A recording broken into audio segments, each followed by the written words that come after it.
Oi, gente, meu nome é Larissa, eu sou estudante de História do sétimo semestre da FMU.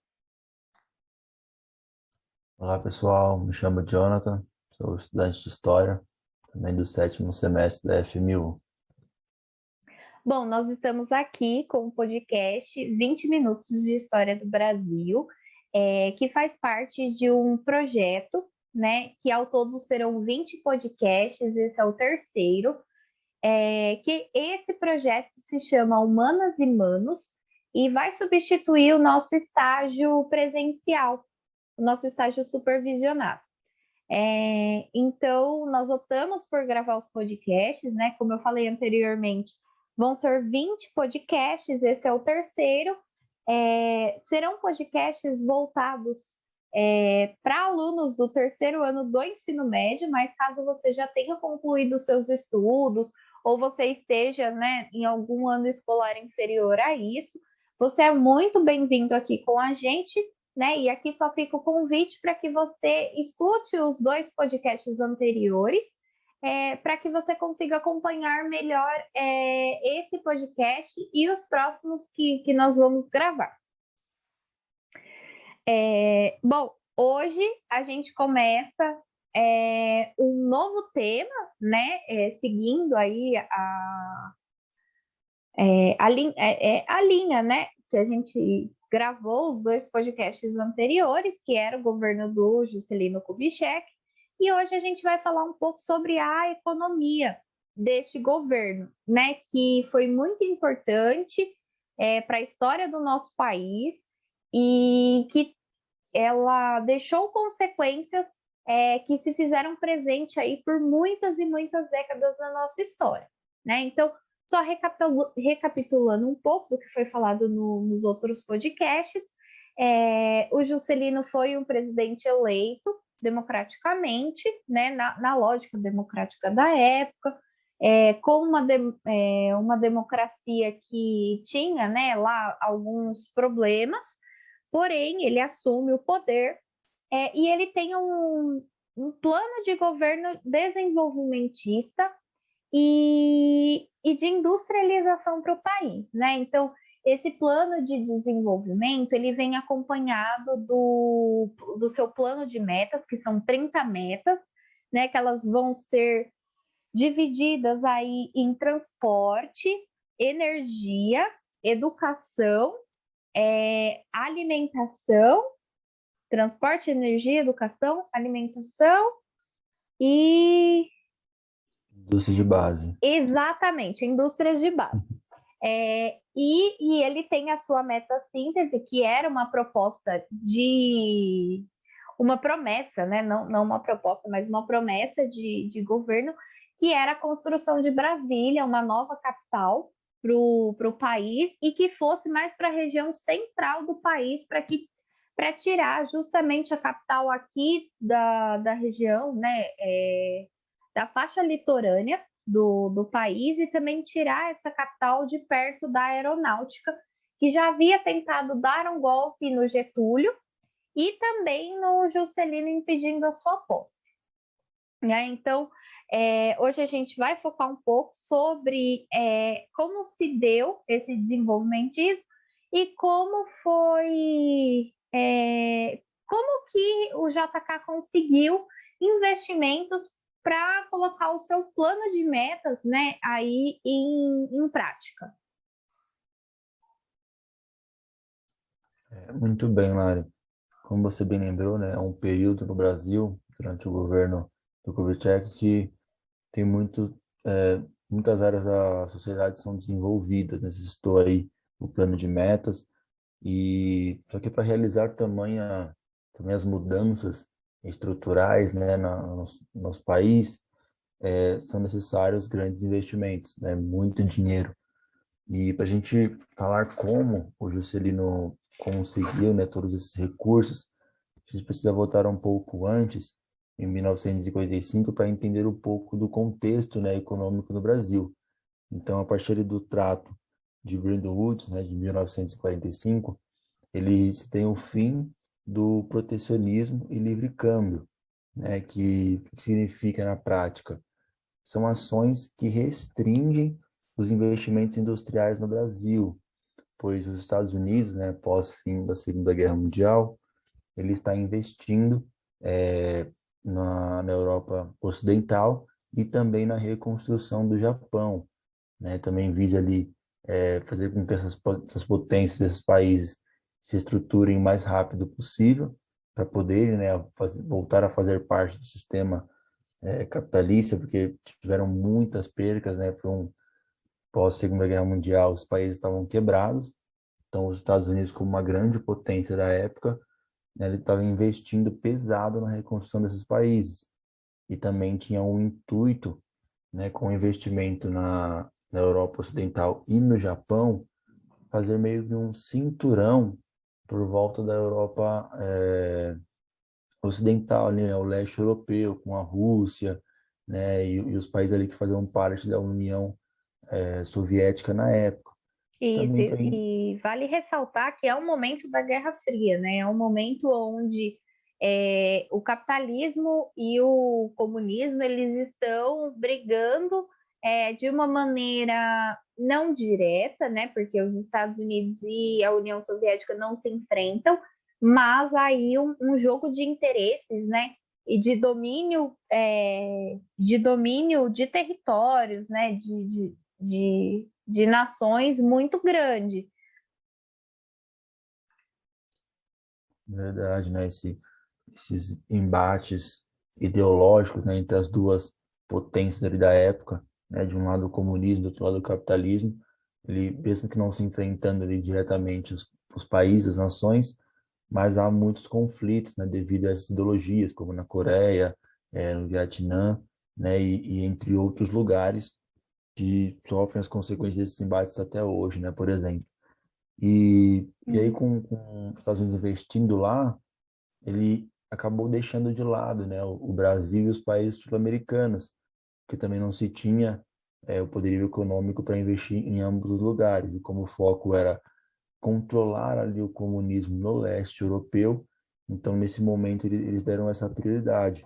E aí somente no governo do Juscelino, né, após o suicídio do Getúlio também com forte pressão, sem recursos, devido a essa falta de investimento, né, o Juscelino, os Estados Unidos já se encontram numa situação melhor, né, esses países europeus já se encontram economicamente melhor, mais estruturados para poderem se reerguer sozinho, podemos dizer assim, né, depender da muleta dos Estados Unidos. Então, aí os Estados Unidos voltam os seus olhos para o Brasil novamente, encontram ali no Brasil um, um ambiente propício para continuarem expandindo seus capitais, né, as suas indústrias, as suas empresas, para voltarem a investir no Brasil. Isso mesmo.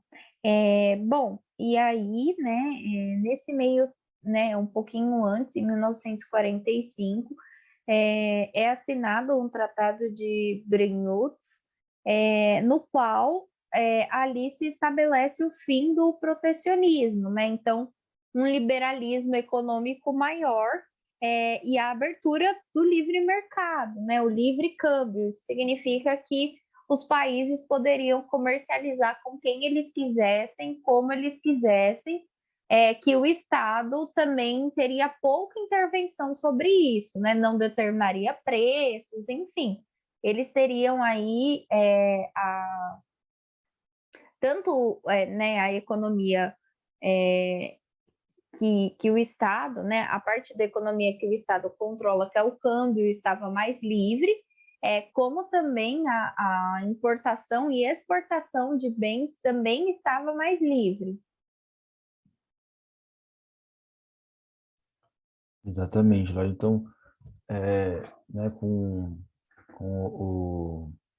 o fim desse período de investimento estadunidense ali no Japão e na Europa Ocidental, ele vê, de fato, o Brasil como um terreno totalmente propício para pintar e bordar, podemos dizer assim. Como nós comentamos no podcast anterior, é nesse momento onde, para receber esse investimento estrangeiro, o próprio governo brasileiro, né, ele investe pesado na grilagem, né, nas queimas, no desmatamento, para expandir ainda mais essas áreas para produções, né, e se tornarem controles dessas empresas privadas vindo de fora, né? Então, muitas vezes o governo só queria que colocassem ali a participação deles, né? Só queria que associassem ao capital nacional, mas eles abriram uma série de brechas para que esse investimento estadunidense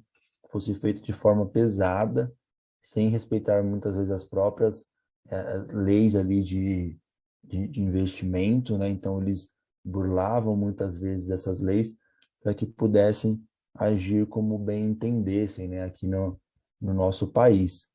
Exatamente, né? Bom, e aí, nesse contexto que a gente tem a SUMOC 103, né? Essa palavrinha, SUMOC, ela significa Superintendência da Moeda e do Crédito. E 113 é o número da instrução. É importante dizer que é um momento que o Brasil não possui um banco central, né? O Brasil não tem um banco aí que cuide da economia do país. Então, a SUMOC, né, essa Superintendência da Moeda e do Crédito, é quem vai cuidar aí da nossa moeda e dessa parte econômica, né? Bom, a SUMOC 113, ela permitiu a importação de bens, né, de capital, e aí os bens de capital é de dinheiro, né, a taxa livre de câmbio por investidores estrangeiros. Isso significa que o investimento externo estava entrando no Brasil sem pagar nenhuma taxa, né? Porque quando você faz o câmbio, né, que você troca uma moeda, você precisa pagar uma taxa por isso. E o Brasil permitiu a entrada desse capital sem cobrar nada, né? E assim, caso esses investidores aceitassem, né, trazer o seu capital para cá, como forma de pagamento, a participação do próprio capital que importasse o equipamento. Então, assim, a empresa que ela trouxesse, né, o país que trouxesse o seu capital para cá e falasse, olha, nós vamos abrir uma empresa aqui. O lucro desta empresa, ela podia voltar para o seu país de origem, ela não precisava necessariamente ficar aqui no nosso país, né? Então, é com a SUMOC 113 que permitiu os investimentos, né, e a importação de maquinários, né, de bens de produção, sem impostos. Então, começaram a chegar maquinários aqui no Brasil e que não foram taxados, né? E isso cria um cenário favorável a uma crise econômica, né? Porque uma hora a conta disso tudo vai chegar. Verdade, Valéria. E de fato chegou, né? A gente vai trabalhar um pouco mais para frente sobre as consequências, né, desse momento de explosão de capital no Brasil, né? Então é um momento onde vem muitos multinacionais para cá. O FHC ele define esse momento histórico no Brasil como uma dependência de capital estrangeira, né? Então o Brasil, como você falou, não tem um banco central, né? É nacional e também sem grandes investimentos nacionais. Então nós estamos aí num cenário onde não temos uma autonomia de crescimento, né? De capital, então ficamos reféns e limitados de todo e qualquer investimento externo, ou seja, não temos ali nenhuma autonomia sobre as decisões desse capital. E muitas dessas empresas, o que elas fazem na época, né? Então elas vêm ao Brasil, montam as suas filiais aqui, compram maquinário, como ela bem diz, sem imposto das suas filiais, Com né? Então, dinheiro brasileiro, né? Então, verdade, essas filiais brasileiras, elas pegam o dinheiro do Estado, compram seu próprio maquinário, que está lá que está na sua sede, né? Por exemplo, a Ford, que a sua sede é nos Estados Unidos, então ela compra esse maquinário dela mesma esse maquinário entra no país sem pagar nenhuma taxa. Sim, sim. O governo, né, brasileiro, ele abre diversas linhas de empresta dinheiro, né, linhas ali de crédito, para que essas empresas privadas pudessem investir pesado aqui e poder comprar, né, e vender sem nenhuma tipo de taxação. Então, eles compram das suas matrizes, maquinários, e as matrizes, com esse dinheiro que eles recebem, podem investir neles sem terem que tirar do seu bolso, podemos dizer assim, né? Então, eles compram deles mesmos para poderem ter recursos para continuar investindo em todas as suas grandes empresas. Então, é um momento onde cresce muito a indústria no Brasil, e aí também só um adendo, é um momento também que cresce muito os trabalhos técnicos, né? A figura ali do técnico, com o SESI, com o SENAI, com o SESC. Então, é um momento onde esse trabalhador mais especializado para essas indústrias começa ali a ter mais relevância no Brasil, é nesse momento com a grande chegada dessas indústrias. Exatamente. E assim, uma das grandes deficiências da Sumoc 113, nesse momento e nesse contexto, é que a Sumoc 113 ela não obriga que o lucro, né, adquirido por essas empresas aqui no Brasil fique aqui no Brasil. Necessariamente ele seja investido aqui em melhores maquinários, em melhor qualificação da sua mão de obra. Então, quem é importante dizer que quem vai pagar e quem vai desenvolver os polos industriais das matrizes dessas multinacionais que vêm para o Brasil nesse período é o Brasil. Então, o Brasil financia toda a modernização dos polos industriais dessas multinacionais. Lembrando que todo o maquinário que lá fora ficava ultrapassado, né, de uma tecnologia que já não atendia mais a sua dinâmica de produção, ele era vendido para o Brasil, né, e aqui ele era aproveitado. Então, essas multinacionais conseguiram se modernizar às custas do nosso país, né? E com o nosso consentimento, porque isso era